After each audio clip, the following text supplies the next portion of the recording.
Well, I think tariffs are bad for any country, and I think they'd be bad for America. And economically, I think they'll hurt us.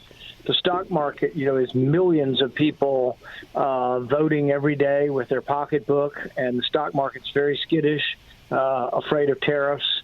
I live in a state where we have three of the big automobile manufacturers.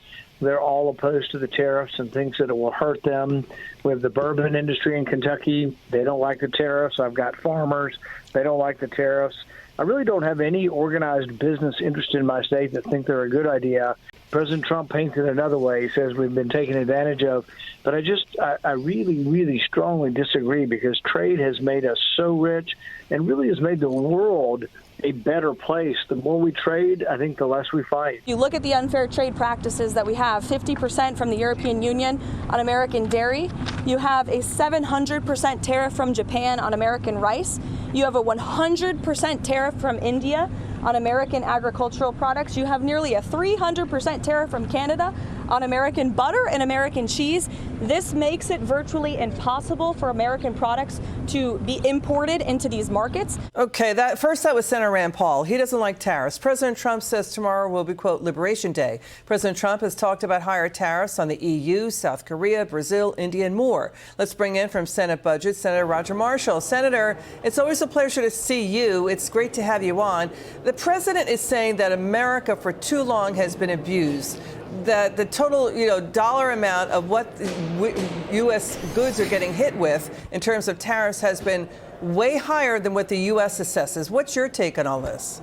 Right. Well, I can't wait for Liberation Day, just like you and all the people that are watching this. But for decades, and I grew up in a farming family, American farmers have told me they're tired of being taken advantage of by other foreign countries. You just heard the press secretary talk about 100% tariffs on agriculture products going into India, 200% going into Canada. China uses trade barriers, non-tariff and non-tariff trade barriers for our products going in there as well. We are sick and tired of it. Look, we had a record drop in net farm income under Joe Biden. We need to do something different, and I think this is it. There may be some short-term pain, there'll be long-term gain, and then President Trump, just like he did before, will use these tariffs into negotiating stronger trade agreements for my farmers and ranchers. A recent study, there was 132 different nations, Senator, over 600,000 products. Two-thirds of them, about 83 nations, had higher tariffs than the U.S. I mean, Ways and Means Chair Jason Smith says that's not playing by the rules. This is taking advantage of the United States. But then you got the stock market, and people are saying this is a shaky time. There's a lot of uncertainty. People don't know what's going to come down. Will the president lose control of a potential tariff war? What do you think?